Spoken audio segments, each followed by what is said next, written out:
वंदे मातरम दोस्तों। आज एक बहुत ही महत्वपूर्ण विषय ज्योतिष जैसे भी सब्जेक्ट पर दोस्तों जब हम बात करते हैं तो मैं यहाँ इतना कहना चाहूँगा कि ये छोटी छोटी बातें जो ज्योतिष का आधार स्तंभ हैं, इनकी नॉलेज, इनकी जानकारी हमें बहुत अच्छी तरह होनी चाहिए यदि हम ज्योतिष और वैदिक ज्योतिष और कुंडली को देखना और उसका फलादेश करना चाहते हैं और उसे सीखना चाहते हैं, तो उसके लिए हमें बहुत बेसिक सी नॉलेज का होना जो बहुत महत्वपूर्ण है, ये हमें अवश्य होनी ही चाहिए। तो दोस्तों, आज मैं बात करूंगा ग्रहों की अवस्था। जी हाँ दोस्तों, ग्रहों की अवस्था आपके सामने बोर्ड, और बोर्ड को बहुत ही ध्यान से देखें दोस्तों कि कोई भी ग्रह, जब हम कुंडली का निर्माण करते हैं तो हर ग्रह को हम ये ध्यान रखते हैं कुंडली के फलादेश में कि कौन सा ग्रह कितनी डिग्री को लेकर बैठा हुआ है, कौन सा ग्रह अपनी उच्च राशि में है, अपनी नीच राशि में है, अपनी स्व राशि में है या शत्रु राशि में है, और फिर ये भी देखते हैं हम कि उस ग्रह की डिग्री कितनी है। तो आज दोस्तों इसी बात पर मैं इसी विषय को मैंने ये लिया है। बोर्ड को ध्यान से देखें।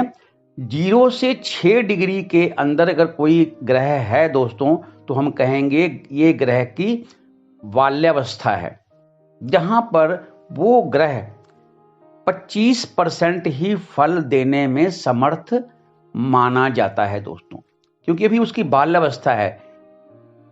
इस चीज को हमने बहुत अच्छी डिग्री को हमने बहुत अच्छी तरह समझना है मित्रों, क्योंकि जब भी हम किसी की कुंडली को देखते हैं और हमने देखा कि जुपिटर यानी गुरु किसी का कर्क यानी उच्च का बैठा है और उसकी डिग्री मात्र 2 डिग्री का है, हम कहेंगे कर्क का उच्च का तो है, लेकिन 2 डिग्री का होने के कारण उसमें बल नहीं है, तो वो उसकी शुभता जो है, वो हमें जो फल उसकी शुभता में मिलना चाहिए, जो उसका फल हमें मिलना चाहिए, वो फल हमें नहीं मिल पाता।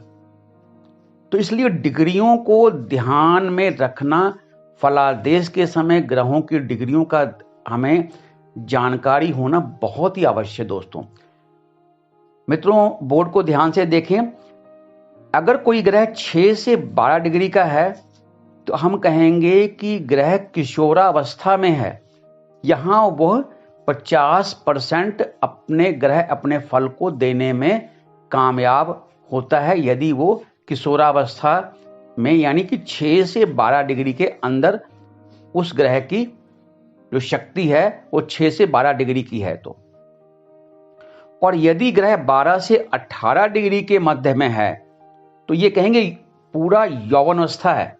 यौवन मतलब पूरी जवानी में है, पूरा शक्तिशाली है और अपने फल को देने में 100% यहां पर वो कामयाब है। यदि ये शुभ है तो शुभता बहुत ही अच्छी मिलेगी, और यदि वो नीच का होकर बैठा है तो वो उसके अशुभ परिणाम भी हमें उतने ही ज्यादा मिलेंगे। तो इस डिग्रियों का ज्ञान हमें होना दोस्तों बहुत ही आवश्यक है कि ग्रह जो बैठे हैं कुंडली में, वो कितनी कितनी डिग्रियों को लेकर बैठे हैं। दोस्तों, बोर्ड को बहुत ध्यान से देखें। 18 से लेकर यदि 24 डिग्री के बीच में कोई ग्रह बैठा है तो कहेंगे वृद्धावस्था में है वो ग्रह, यानी वो 50% ही फल को देने में सक्षम होगा। यदि उच्च का है तो 50% ही शुभता को देने वाला होगा, और यदि नीच का भी है तो 50% ही अशुभता को देने वाला होगा। बहुत महत्वपूर्ण विषय दोस्तों, ग्रहों की अवस्था को ध्यान में रखना होगा हमें। जब भी हम कुंडली का किसी का फलादेश करते हैं तो ग्रहों की डिग्रियों को बहुत ही ज्यादा अपने ध्यान में हमने रखना है। मित्रों, बोर्ड को ध्यान से देखें। 24 डिग्री से लेकर 30 डिग्री के बीच में यदि कोई ग्रह है तो हम कहेंगे मृतावस्था, यानी बिल्कुल पावर ग्रह में कमजोर हो गई है, 25% ही रह गई है। तो अगर वो शुभ है तो उसकी शुभता हमें उस ग्रह की नहीं उतनी मिलेगी, और अगर अशुभ है तो वो अशुभ परिणाम देने में भी पूरा सक्षम नहीं होगा।